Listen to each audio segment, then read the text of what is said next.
Hi, everyone. Whoop, whoop. We've got book three here. We've been waiting. I don't even know how long we've been waiting, but we've been waiting. I am so sad because I read it so fast because I love it. And then it makes me sad because then it's over. And then I have to wait another, I don't even know when the fourth one's coming out, like a year. I just wish they were longer so I could be in this world more. We are talking about Lost and Lassoed by Layla Sage. Layla. I love being in this world. Of course, similar vibes to Elsie Silver. I don't know, something about her writing style, like Layla's writing style, I just like more.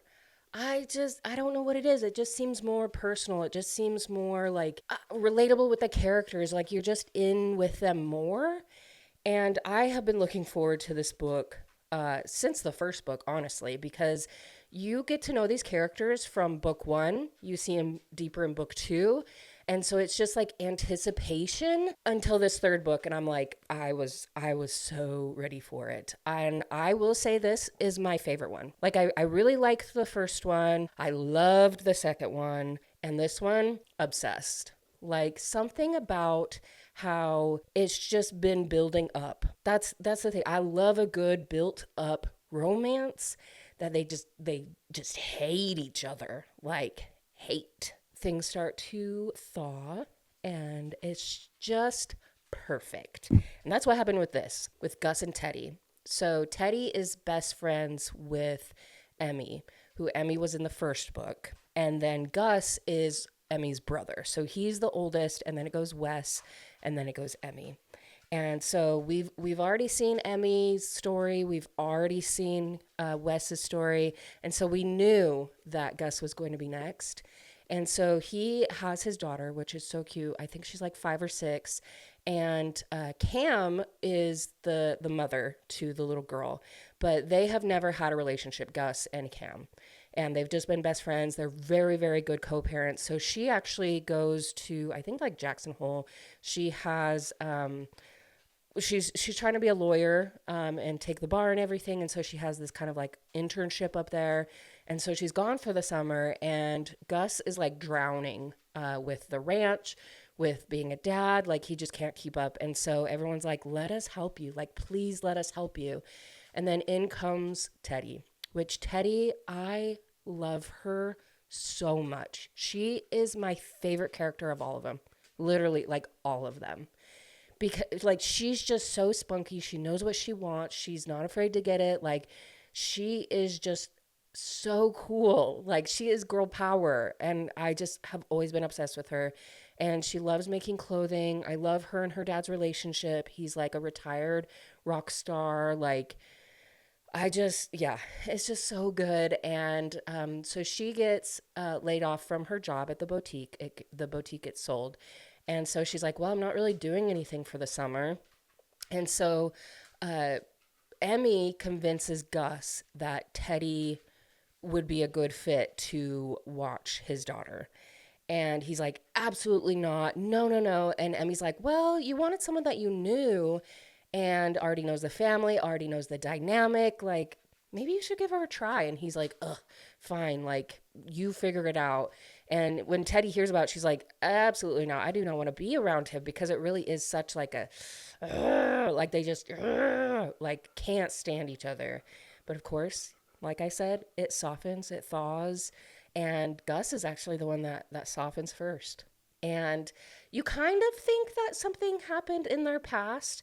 There's like little hints, or like you're assuming in the other books that something happened, but it's not confirmed until this book. And even then it's very trickles of it that it's like, oh, did something happen? And then it takes you to that scene. And then we go from there. But along with that, like not only is Teddy and Gus like trying to figure out how to be friends, how to build this relationship, which is, I love it. But Teddy's actually also trying to figure out what she wants to do with her life. And she's also at a crossroad with Emmy, because Emmy has found Brooks, like we learn in the first book. And Teddy and Emmy have always had each other from like when they were like babies. They've always been best friends, so close, like soulmates. And so it's hard for Teddy to have this change because Emmy can't always be there for her anymore. Like Brooks is Emmy's person. And so Teddy's having a hard time kind of letting that go or adjusting to it, and figuring out how to pivot the relationships or adjust it. And I was thinking about like my own relationship with my best friend, and it's kind of the opposite a little bit. So she was actually really great friends with my husband before me and my husband had met. And so when I started dating my husband, me and her became good friends. And then over the years, she just became like my best friend, like literally my soulmate. And so it's nice that she still has that friendship with my husband, but that's just like a friendship. Like me and her, like we are bonded, like soul bonded.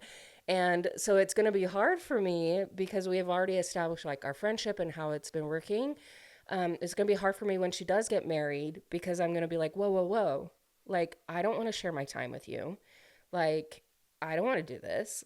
And so it just got me thinking a lot about that. And I did mark some moments which I really appreciated because Teddy is going to be Emmy's maid of honor. And she was like, you know what? I'm excited about the wedding. But sometimes when the topic of a wedding came up, like she got sad. It was like her happiness for her best friend. It felt like happiness for her best friend, but sadness for herself were both staking claim in her chest, punching each other as hard as they could to see who knocked out first. It was a reminder that we were in different phases of our lives and it scared me. Emmy had always needed me. We were each other's number one. Now she had Brooks and I was terrified that she wouldn't need me the way she used to, that she wouldn't need me the way I needed her anymore. And that just like, friendships, like it's hard, but like they work it out in this book and I love it. They come closer together. They have a little fight, which is normal.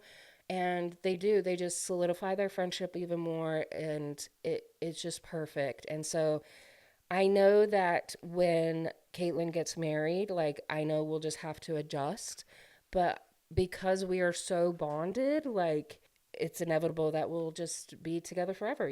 It's just a perfect journey of a character. It wasn't just spicy. Like it was spicy. I will tell you this, like this was spicy. I wouldn't say it was Oh, would I say it's the spiciest? No. Gus definitely likes to dirty talk. I would say the first one was the spiciest. Yeah, I think the first one was the spiciest. But this one was spicy, but it was just so good. Like it was just so good. I loved it. Absolutely loved it. I highly recommend you pick up this series. It would be really hard to read this as a standalone, but you could do it. I recommend you don't, but you definitely could. Let's see. Also, I'm reading the second book of Sarah Adams, like the Rome series, the little Rome, Kentucky.